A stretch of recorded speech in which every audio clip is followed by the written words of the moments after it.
রাতের অন্ধকারে লুকিয়ে চন্দ্র কমলিনীর ঘরে ঢুকে টাকার জন্য কমলিনীকে টর্চার করতে থাকলে সোহিনী টের পেয়ে সোহিনী এসে উচিত শিক্ষা দিয়ে দিল চন্দ্রকে। হ্যাঁ বন্ধুরা, এমনটা হতে চলেছে আজকের পর্বে। বিস্তারিত জানতে ভিডিওটিতে লাইক দিয়ে চ্যানেলটিকে সাবস্ক্রাইব করে পুরো ভিডিওটি তোমরা দেখতে থাকো। গল্পের শুরুতে আমরা দেখতে পারবো মিটিল বলতে লাগলো, আচ্ছা আঙ্কেল, আপনাকে একটা কথা বলে রাখি, আপনার কি একবার মনে হচ্ছে না আপনি আসলে একটা ক্রিমিনাল মাইন্ডেড লোক? এই কথা বলতে তখন চন্দ্র রেগে গিয়ে বলতে লাগলো, সেট আপ, তোমাকে এত বড় অধিকারটা কে দিয়েছে এইভাবে আমাকে কথা বলার? এই বলে যখনই রেগে উঠে তখনই প্রশান্ত বলতে লাগলো, কেন কেন তোমার আসল রূপটা তাহলে সবার সামনে খুলে গেল? এটাই ছিল তাহলে তোমার আসল রূপ? ও, আমাদের বুড়ি অনেক আগে থেকে তোমার আসল রূপটা জানতো, সে কিন্তু কাউকে কিচ্ছুটি বলেনি। আজকে তোমার আসল রূপটা সবাই দেখতে পেয়েছে। এই কথাটা বলতে তখন বলতে লাগলো, ধৈর্যের একটা সীমা আছে, আমার ধৈর্যের সীমা পেরিয়ে গেছে। এদিকে যখনই কমলিনীর শাশুড়িকে নিয়ে আসা, কমলিনীর শাশুড়ি তখন বলতে লাগলো, বৌমা, এতক্ষণে আমার কথাটা তোমার মনে পড়লো? আমি তোমার জন্য কিছুই করিনি। কমলিনী তখন বলে উঠে, সেই জন্য তো আপনাকে এখানে নিয়ে আসতে বলেছি। আজকে আমার জন্মদিন, তাই এই জন্মদিনে না আমি আপনাকে প্রণাম করতে চাই। এই বলে যখনই প্রণাম করতে যাবে তখন বলতে লাগলো, না, তুমি আমাকে প্রণাম করবে না। তখনই কমলিনীর মা বলতে লাগলো, হ্যাঁ বুড়ি, ও যখন প্রণাম নিতে চাইছে না তোর কাছ থেকে, তাহলে তুই প্রণামটা কেন করতে যাচ্ছিস? তখন কমলিনীর শাশুড়ি বলতে লাগলো, এই এই মেয়েটা না সব সময় আমার বৌমাকে উল্টো পাল্টো বুঝিয়ে আমার পরিবারটাকে শেষ করে দেওয়ার চেষ্টা করছে। কমলিনী তখন বলতে লাগলো, মা আপনি ঠিকভাবে কথা বলেন, আপনি এইভাবে আমার আর মাকে কথা বলতে পারেন না। তখন কমলিনীর বাবা বলতে লাগলো, শুনুন, আপনাকে এত বড় অধিকার দিইনি যে আপনি আমার বউ সম্বন্ধে এভাবে বাজে মন্তব্য করবেন। তখন সেখানে বুবলাই চলে আসে আর এসে বলতে লাগলো, বাবা তুমি এখানে কি করছো? তখনই চন্দ্র বলতে লাগলো, আরে আজকে তোর মায়ের জন্মদিন, সেই জন্য। অবশ্য আমাকে আসতে বলেনি, তবুও তো আমি এসেছি। বুবলা তখন বলতে লাগলো, আমি আর বর্ষা না এখানে এসেছি তোমাকে নিয়ে যেতে। আমি জানি তুমি এখানে থেকে শুধু শুধু অপমান অপদস্থ হবে, তাই তো আমরা এসেছি তোমাকে এখান থেকে নিয়ে যেতে। তখন এই কথা শুনে চন্দ্র তখন বলতে লাগলো, হ্যাঁ তোর মাটা তো এমন ছিল না, এখন তো একজনের হাতের মুঠোই হয়ে গেছে। এই কথাটা বলতে বুবলা তখন বলতে লাগলো, হ্যাঁ দেখতে পাচ্ছি তো, এখন তো আমার মা একজনের হাতের মুঠো হয়ে গেছে। নতুন তখন বলতে লাগলো, বুবলাই কথা ঠিকভাবে বল, এই কথাটা বলিসনি কেন যে আমিও তোর মার হাতের মুঠোই হয়ে গেছি? এই কথাটা বলতে বর্ষা তখন বলতে লাগলো, ছি, আপনার লজ্জা করলো না নতুন কাকু এইভাবে কথাটা বলতে আমাদের ছোটদের সামনে? তখন নতুন বলতে লাগলো, আমি তো ভুল কিছু বলিনি, আর লজ্জা কি তোমার আছে? তোমার যে ছবিগুলি দেখেছি সেই ছবিগুলির থেকে এটাকে নোংরা হয়ে গেল। তখন এই কথাটা বলতেই কমলিনীর মা বলতে লাগলো, কি নাচবো, তোমার তো সমস্ত ছবিগুলো আমরা দেখেছি না, আমরা দেখতে পাইনি, সব কিছু দেখেছি, তারপরও তুমি বলছো লজ্জা করছে না? তোমার যে কতটুকু বাপু লজ্জা আছে সেটা আমরা বেশ ভালো করে জানি। তখন এই কথা শোনার পরে নতুন বলতে লাগলো, আচ্ছা বুবলাই, অনেক তো অপমান করেছিস, অনেক কিছু করেছিস, নিজের তো চাকরিটাও চলে গিয়েছে, এবার এবার কিছু একটা ব্যবস্থা কর, কারণ তোর উপর তো তোর বাবা নির্ভরশীল, কারণ এবার থেকে তোর বাবাকে তোকে দেখতে হবে। তারপর উপর ওই মহিলাটা দাঁড়ে দাঁড়িয়ে ঘুরে বেড়াচ্ছে টাকার জন্য, ওরাও এখানে এসে উঠবে, সবটা তো তোকে দেখতে হবে। আর তোকে না, আমি বলি, তুই এই কুটকাচালিটা বন্ধ করে বাড়ির তুই একটা চাকরি খোঁজার ব্যবস্থা কর। চাকরিটাও তো নেই, দেখবি তোর বউ যে তোরটা সত্যপর না, কয়েকদিন পর তুই এই বাড়ি থেকে তোর বউ বেরিয়ে যাবে, তারপর দেখবি তুই মানসিক রোগী হয়ে ঘরের মধ্যে কান্না করবি। আর অবশ্য তোর তো নিজেরও কোনো ঘর নেই, তাহলে কোথায় থাকবি? তখন বুবলাই আর কোনো কথা বলতে পারে না। চন্দ্র তখন বলতে লাগলো, নতুন তুই আমার ছেলেকে এইভাবে কথা বলতে পারিস না। নতুন তখন বলতে লাগলো, আমি বেশ পারি। আজকে বুবলাইকে না বাড়ি থেকে কিভাবে বের করতে হয় তার ব্যবস্থা না আমি অনেক আগে করতে পারতাম, কিন্তু আমি করিনি এতদিন পর্যন্ত, কারণ সে হলো বৌঠানের ছেলে। বুবলাই আমার সাথে যে ব্যবহারটা করেছে, বুবলাইকে আমি না পায়ের যোগ্যতায়ও রাখি না। ওর মতো ছেলেরা আমার ধারে পাশেও ঘষতে পারে না। আমি কি করতে পারি সেটা আমি দেখিয়ে দিতাম।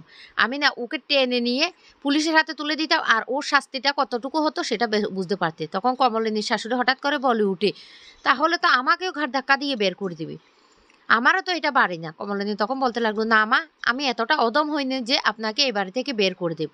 তবে আমি এই কথাটাও বলে দিচ্ছি, আমি আপনাকে এই বাড়িতে রাখবো, কিন্তু অন্য কেউ এই বাড়িতে আর থাকতে পারবে না। তখন নতুন বলতে লাগলো, হ্যাঁ বুবলাই, তোকে তো অনেক আগে থেকে তোর মা ছেলে বলে স্বীকার করে না।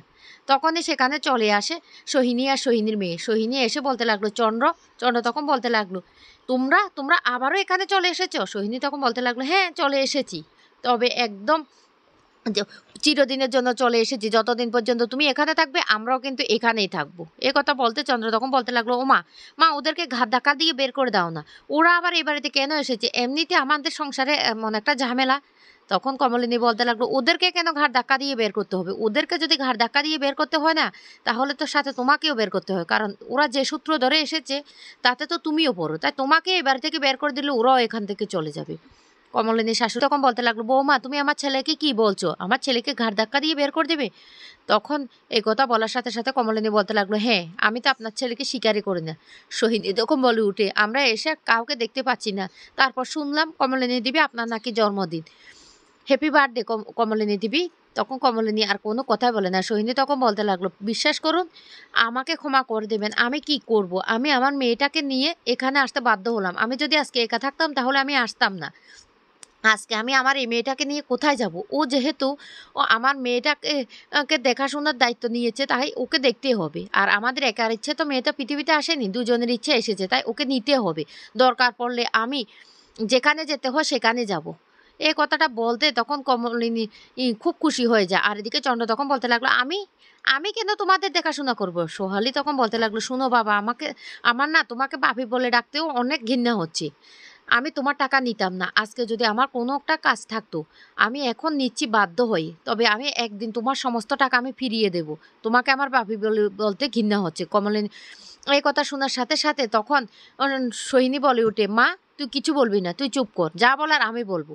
তবে আমি চন্দ্র তোমাকে একটা কথা বলে দিই, আমাকে যদি দরকার পড়ে আইনের আশ্রয় নিতে, আমি আইনের আশ্রয় নেব, তবুও আমি কিন্তু তোমার এই অধিকার ছাড়বো না। তোমাকে আমাদেরকে টাকা দিতে হবে, আর যদি টাকা দিতে না পারো তোমার জায়গা হবে জেলে, তুমি সেখানে শাস্তি পাও। আমি চাই তুমি জেলে থাকো, জেলে গিয়ে তুমি শাস্তি পাও। তখন এই কথা শুনে খুব খুশি হয়ে যায় কমলিনী। কমলিনী তখন বলতে লাগলো, আজকে আজকে আমার জন্মদিনটা সার্থক হয়েছে। সত্যি তুমি যদি এই কাজটা করতে পারো না, সবার থেকে আমি খুশি হব, আমি তোমাকে স্যালুট জানাবো, কারণ যে কাজটা আমি এতদিন করতে পারিনি সেই কাজটা আজকে তুমি করবে বলেছো, তাই আমি তোমাকে স্যালুট জানাবো।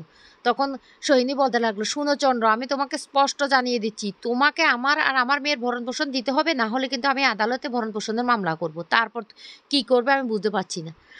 তখন চন্দ্র বলতে লাগলো, এবার তোমরা তো সবাই দেখতে পাচ্ছ আমি অনেক বড় একটা বিপদে ফেসে গেছি। এদিকে ঘাড়ের উপর উঠে বসেছে সোহিনী আর তার মেয়ে। করছি, তুই এক কাজ কর না, তুই আমাকে কিছু টাকা দিবি। নতুন, তুই তো আমার বন্ধু, তুই আমাকে কিছু টাকা দিবি।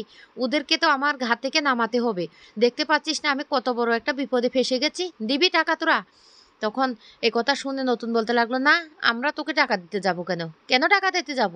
তখন কমলিনী বলতে লাগলো, কেউ ওকে টাকা দেবে না, আর ওরা তো ঘাড়ে এসে চাপেনি, ওদের ঘাড়েই তুমি গিয়ে চেপেছো। তখন সোহালি বলতে লাগলো, আমাদেরও তো একটা বাড়ি ছিল, আমাদেরও তো সুন্দর সংসার ছিল, কিন্তু সব কিছু তো শেষ হয়ে গেছে আজকে তোমার জন্য।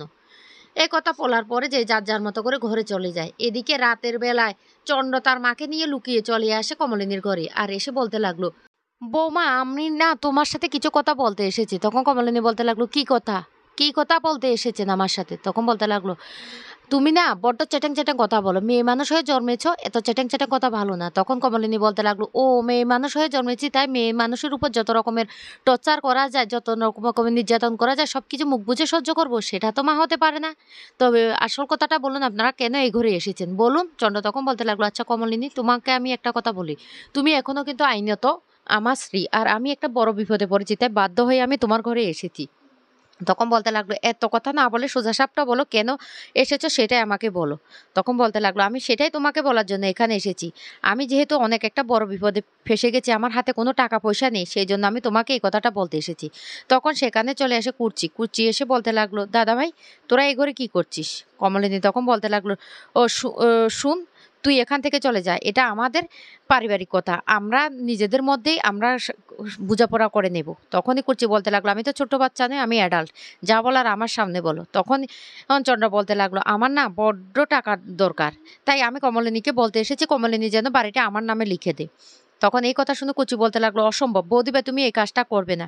এইদিকে বাইরে থেকে সোহিনী সমস্ত কথাটা শুনতে থাকে। সোহিনী তখন বলতে লাগলো, কমলিনী দেবীর মতো একটা ভালো মানুষকে এইভাবে চন্দ্র ঠকাতে পারে না, আমাদেরকে সর্বশান্ত করে দিয়েছে, আর ও এখন ওদের মাথার উপর একটা বাড়ি আছে, সেটাও সে শেষ করে দেবে না, ওকে তো শাস্তিটা দিতে হবে।